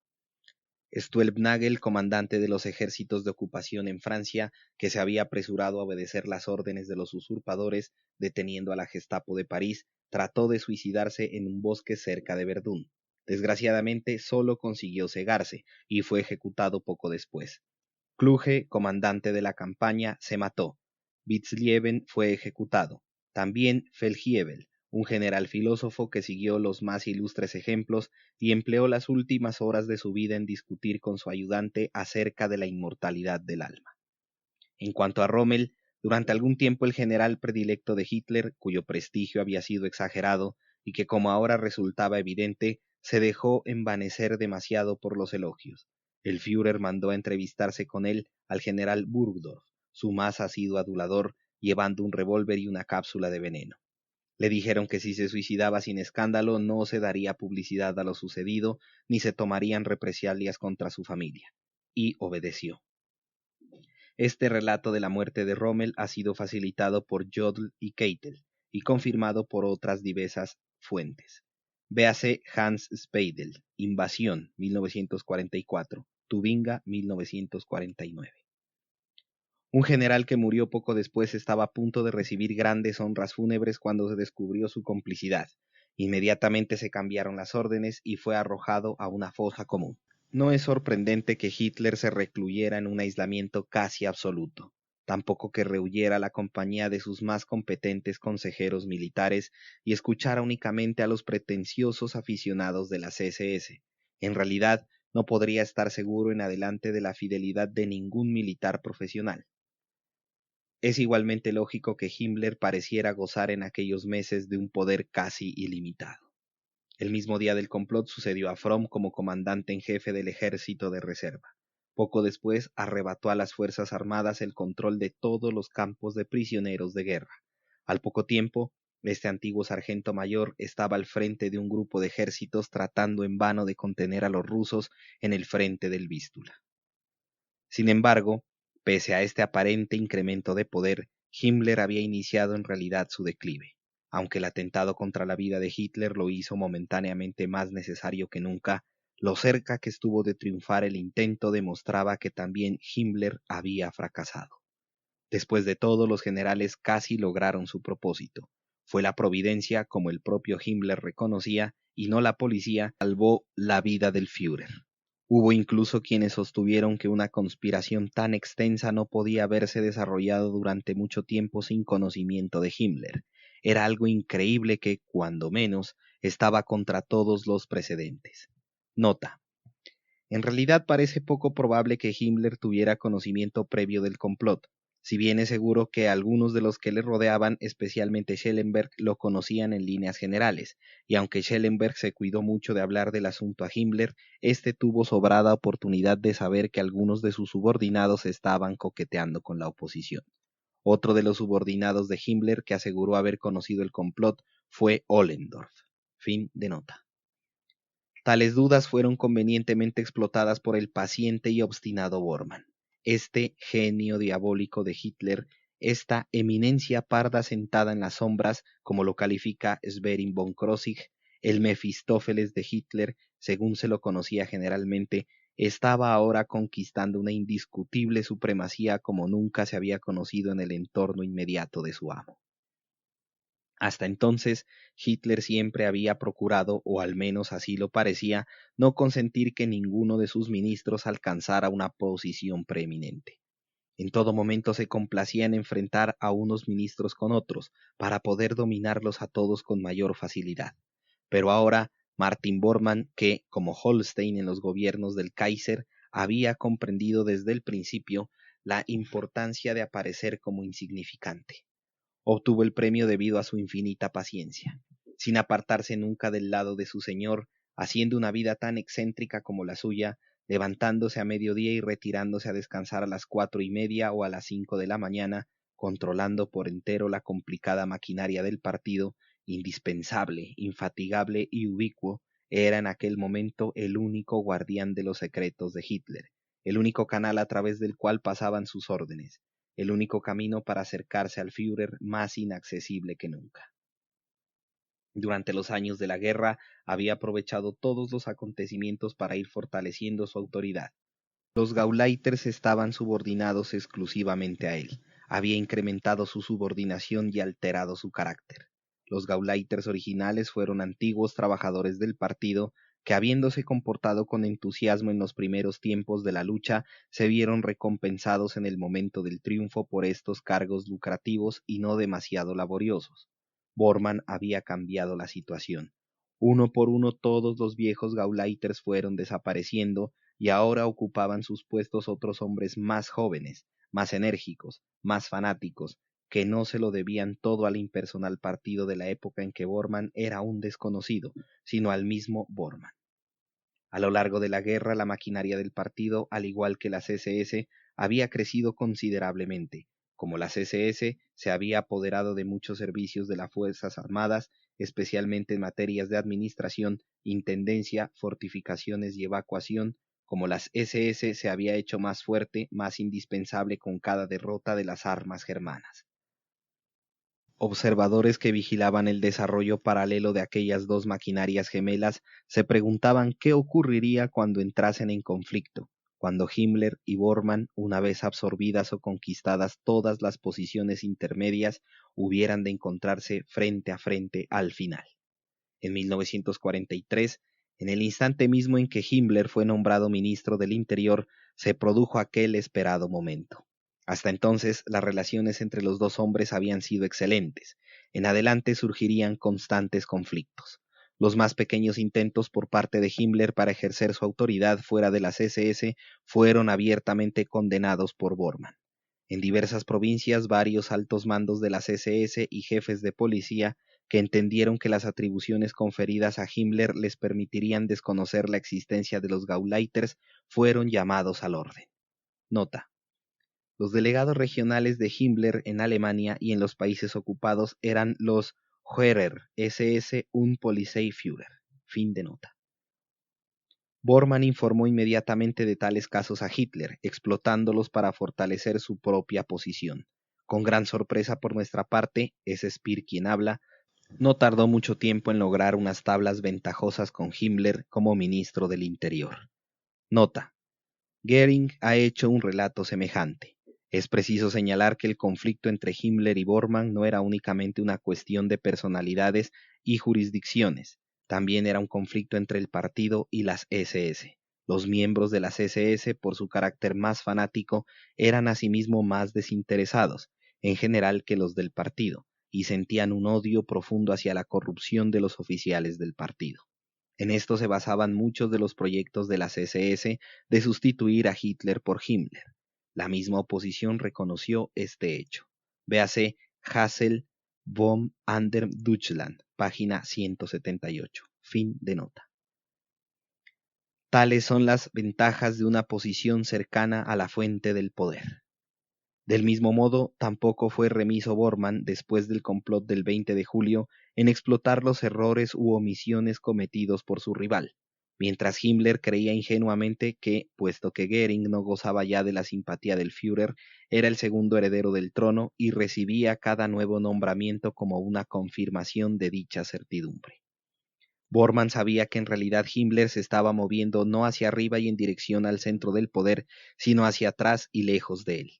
En los días oscuros del último invierno de guerra, Bormann conquistó un triunfo aún mayor: el nombramiento de Himmler como comandante en jefe del grupo de ejércitos del Vístula, una formación luchando a la desesperada contra los rusos al este de Berlín. Por este procedimiento, Himmler se alejaba de Berlín, donde todavía podía atraerse el favor de Hitler o disminuir la influencia de Bormann, y Bormann, que permaneció en posesión, en monopolio mejor, de los oídos del Führer, no dejó de atribuir el irresistible avance del Ejército Rojo a la incompetencia e incluso a la traición de su rival. Sin embargo, aunque era poderoso, Bormann no estaba solo ni podía considerarse omnipotente en el cuartel general de Hitler. En primer lugar quedaba todavía Goebbels, sobre todos o todos menos uno de los subordinados de Hitler. Goebbels gozaba de una indiscutible ventaja: era más inteligente que ellos. Incluso Bormann reconocía que reñir con Goebbels podría resultarle fatal. Goebbels, a su vez, admitía que Bormann tenía una ventaja considerable derivada de su estrecho y permanente contacto con el Führer. Entre estos dos hombres, aunque diferían considerablemente en muchos puntos políticos, hubo un acuerdo que subsistió hasta el final. Como amigo íntimo y personal, Goebbels tenía acceso directo al Führer. No obstante, creyó prudente no enemistarse con Bormann, utilizándolo como intermediario en cuestiones que no tenían una importancia esencial y haciendo valer sus derechos solo en ocasiones especiales. Bormann, agradecido por esta deferencia, no pretendió nunca obstaculizar la ocasional independencia de Goebbels. En los últimos días, las acciones de Goebbels y Bormann fueron como un símbolo de este compromiso práctico, pactado entre los dos supervivientes de todos los altos sacerdotes del nazismo. Su consejo era diferente, sus ambiciones distintas, sus planes diversos, pero estaban de acuerdo en obedecer al Führer y en todas las mojigangas de su corte, y ambos oficiaron juntos en sus últimos sacramentos paganos del matrimonio y el funeral, antes de separarse definitivamente para seguir su marcha hacia destinos diferentes.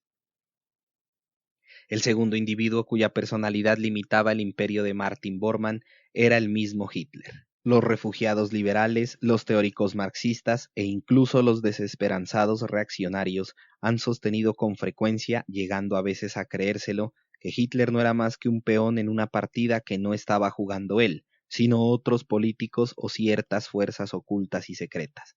Pero todo esto no pasa de ser un error fundamental. Cualesquiera que sean las fuerzas independientes que haya utilizado y los apoyos incidentales que pidiera prestados en un momento dado, Hitler siguió siendo, hasta el mismo final, dueño absoluto del movimiento que había inspirado y creado y que bajo su dirección había de hundirse. Ni Röhm, ni Himmler, ni el ejército, ni los Junkers, ni la alta banca, ni la industria pesada llegaron a controlar nunca aquel genio desastroso y diabólico, cualesquiera que fuesen las asistencias que pudieron darle o recibir de él en un momento dado, y por grandes que fueran las esperanzas con que acogieran sus errores o alimentaran sus ilusiones de lograr algo totalmente diferente.